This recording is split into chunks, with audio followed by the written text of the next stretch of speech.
Hello বন্ধুরা, good morning. কেমন আছো তোমরা সবাই? আশা করছি সবাই খুব ভালো আছো, আমরাও খুব ভালো আছি। পৃথাস কম্প্যাক্ট লাইফে সকলকে স্বাগত জানাচ্ছি। আর আমি কতটা ভালো আছি সেটা তোমাদের বলছি। এত বেজায় ঠান্ডায় না আমার পায়ের আঙুলগুলো পুরো ফুলে গেছে, মানে হিমফোসকা হয়ে গেছে। আর এদিকে হাতের আঙুলের ডগাগুলোতেও সেই লাল লাল হয়ে যাচ্ছে, মানে সাংঘাতিক পরিস্থিতি। আমার হাতে পায়ের অবস্থা খুব খারাপ, কাজ টাজ করতেও প্রচণ্ড কষ্ট। তা যাই হোক, শীতকে উপেক্ষা করেই চলে এলাম আজকে একদম ননদের বাড়িতে। আর এদিকে এসে দাঁড়িয়ে গেছি, দেখো ওর বাগানে কত ফুল ফুটেছে, গাঁদা ফুলের পুরো ছড়াছড়ি। গাঁদার সঙ্গে অন্যান্য ফুলও আছে, তবে সব ফুলের নাম আমার অবশ্য জানা নেই। আর আজকে ননদের বাড়ি এসেছি, তার কারণ হচ্ছে যে গতকাল ও গেছিলো আমাদের বাড়িতে, তো মা এসেছে ওর সঙ্গে। মা যাবে কলকাতায় ওর সঙ্গে ডাক্তার দেখাতে। তা মা যেহেতু আগের দিন চলে এসেছে, আর মা তো বাড়ি ছাড়া কোথাও থাকতে চায় না, তোমরা তো জানোই। তা সেই কারণে এখন মাও বারবার বলে এসেছে, আর ননদও বলে এসেছে যে তোমরা আজকে আমাদের বাড়িতে আসবে। আর মা তো সেই নাতিকে দেখতে পাচ্ছে না বলে মায়ের মন একদম হু হু করছে, সেই জন্য বারবার বলেছে। তো এদিকে আরেকটা সুবিধাও হলো, আজকে তিতলিরও সকালবেলায় পড়াটা ছুটি পাওয়া গেছে। তো যাক, ব্যাটে বলে অ্যাডজাস্ট হয়ে গেল বলে আসতে পারলাম। আর এত ঠান্ডা, মানে আজকে না বিভৎস, জানো তো, কোনো মতনে কষ্টে শিষ্টে বেরিয়ে এসেছি। তা যাই হোক, এবার যাবো ওর ছাদে, একদম ছাদে যাব। তার কারণ হচ্ছে মা আজকে ডালের বড়ি দিয়েছে। রোদের তো দেখাই নেই, তাও ওদের এখানে একটু রোদ মানে দেখা দিয়েছে, চোখটা একটু খুলেছে। তা মা দেখো নেটের মধ্যে বড়ি দিয়ে দিয়েছে। ননদ আমাকে সকালে ফোন করেই বলেছিল যে ও ডাল ভিজিয়েছে, মিক্সিতে ঘুরিয়ে দিয়েছে ডাল, আর মাকে দিয়ে একটু বড়ি দেবে। আর মা যেহেতু বড়ি ভালো দেয়, ওই জায়গাটা তো ছাড়া যাবে না। তাই যাই হোক, মা তো বড়ি দিয়ে দিয়েছে, কিন্তু এখন চিন্তা হচ্ছে যা রোদ, আদৌ কি শুকোবে? হয়তো বা শুকিয়ে যাবে। ছাদ থেকে নিচে এসে দেখছি তাতানবাবুর কাজে লেগে গেছে, মানে গুড্ডু দাদা কম্পিউটারটা চালিয়ে দিয়েছে, সে এখন কুটুর কুটুর করছে। আমি বলি তুই তো পারিস না, কোথায় কি খারাপ করে ফেলবি, কিন্তু ও তো পিসির বাড়ি এলে রাজত্ব পেয়ে যায়, আর গুড্ডু দাদা সব দিয়ে দেবে, আরও সুবিধা তাতে। আর এদিকে এখন রান্নাঘরে উকি মারলাম, উকি মেরে দেখছি ননদ রান্না করছে, মা দাঁড়িয়ে রয়েছে পাশে। তা এত শীত পড়েছে, আর আমার ননদের গেছে গলাটা বসে, আর বলো না, সে এত কাছাকাছি করেছে। আর এই ঠান্ডা না বিভৎস, ওর পুরো গলা বসে গেছে, কি বলছে কি না বলছে কিছুই শোনা যাচ্ছে না। যাই হোক, ও তো এদিকে রান্নাবান্না চাপিয়ে দিয়েছে।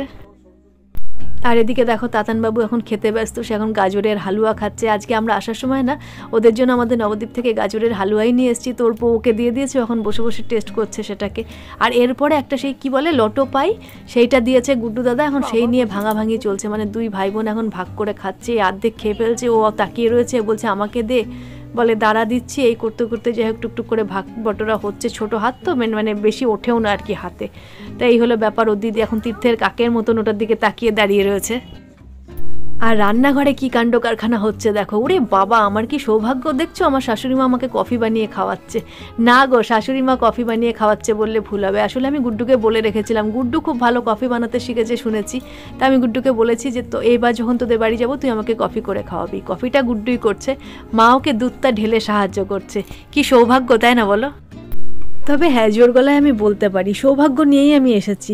না হলে কি এত ভালোবাসা পাই বলো তো প্রত্যেকটা মানুষের কাছে? এটা আমার সত্যিই কপাল।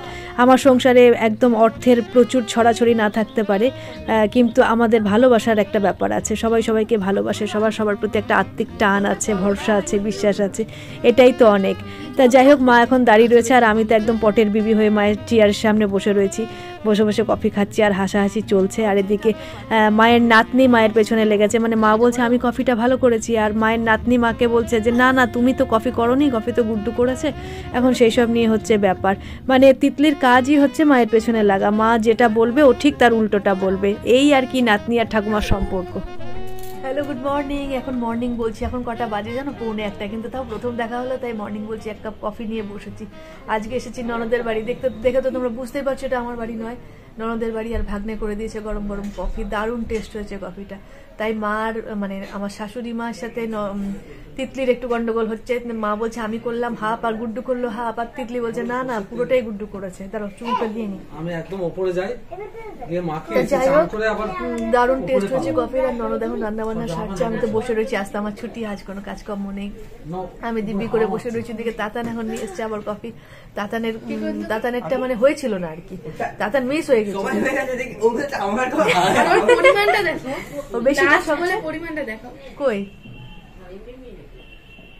উরে বাবা, ওই 1 কাপ আমাকে একটু দে রে। দিবি না? বলছে না না দেবো না। যাক, না দেখ আমি যেটুকু হয়েছে সেটাই খাই।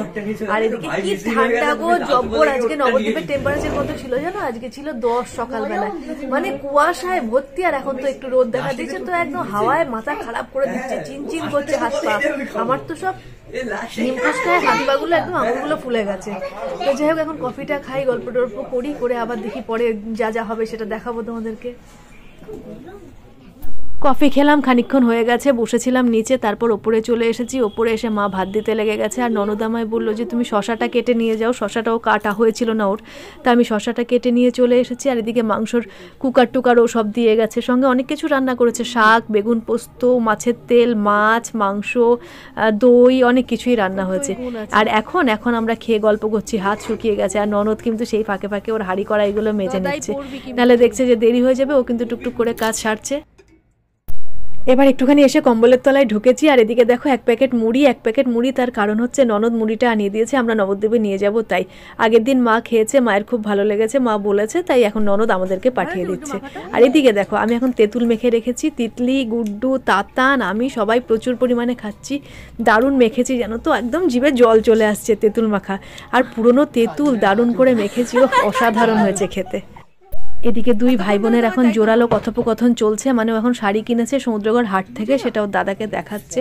শাড়ি কেনাটা ওর নেশা, মানে নবদ্বীপে গেলে মলে সেখান থেকেও কিনবে, আবার যেখানে যাবে সেখানেও কিনবে, মানে পড়ুক না পড়ুক শাড়ি কেনাটা ওর নেশা। তা সেগুলোই এখন দাদাকে দেখাচ্ছে, কত দাম কি বৃত্তান্ত সব বলা হচ্ছে। খাওয়া দাওয়া কমপ্লিট হয়ে গেছে। এই দেখো ননদ 1 ঠোঙা মুড়ি দিয়েছে। মা বলছিল ওদের এখানকার মুড়িটা নাকি খুব ভালো, তো সেই জন্য এই 1 ঠোঙা মুড়ি এনে দিল গুড্ডু। তারপরে তেঁতুল মাখা খেলাম, দেখলে ওদের বাড়ির সেই পুরনো তেঁতুল, দারুণ টেস্ট, একদম নুন চিনি টিনি দিয়ে মেখে নিলাম, মেখে খেয়ে দিলাম। মুড়িটা সরাই, নাহলে পরে ফেটে গেলে আবার আরেক কেলেঙ্কারি হয়ে যাবে। আর এদিকে ননদ এখন শাড়ি দেখাচ্ছে, ওদের এখানে সমুদ্রগড়ের হাট, সেই হাট থেকে শাড়ি কিনেছে, দাম কম, খুব ভালো শাড়িগুলো, সেগুলো দেখাচ্ছে। তো যাই হোক, আজকে এই সপ্তাহ পর্ব চললো। আর আজকে আসার মেন কারণটা কি ছিল জানো? গতকাল মা এসেছে, ননদ গেছিল বাড়িতে, সেসব কিছু নেই আর কি, সেই ভিডিওই নেই। তা ও গেছিল, তা ওর সঙ্গে মা এসেছে, মারা কালকে যাবে কলকাতা, একটু দরকার আছে তাই। তা মায়ের মন খারাপ হচ্ছিল, মানে নাতিকে ছেড়ে থাকতে, তাই বারবার বলছিল তাহলে কালকে তোমরা আসবে। তো লাকিলি আজকে তিতলিরও পড়াটা ছুটি পেয়ে গেছিল সকালটায়, না ছুটি পায়নি, ভুল বলছি, সন্ধ্যা 7টার সময় কিন্তু পড়তে যাবে, মানে ওর পড়া ছিল না সকালবেলায়, আর বিকালে পড়া আছে, তো পড়তে যাবে, সেই জন্য অসুবিধাটা হলো না। আমরা চলে এলাম, ঘুরে টুরে একটু হইচই করে চলে গেলাম আসতে। আর তাতান এসে কি করেছে জানো? সেই বড়ি দিয়েছে, তোমাদের দেখালাম না মা, সেই বড়িতে কি করেছে জানো? একটা জায়গায় থ্যাপ করে মোজা নিয়ে বোধহয় পড়ে গেছে পা দিয়ে।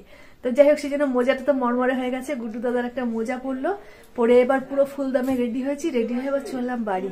তো যাই, এখন বাড়ি চলে যাচ্ছি। আর আজকে ভিডিওটা এখানেই এন্ড করছি। আজ তো সারাদিন গল্প করেই কেটে গেল। এখন খেও না, পরে খাও। না এখন না।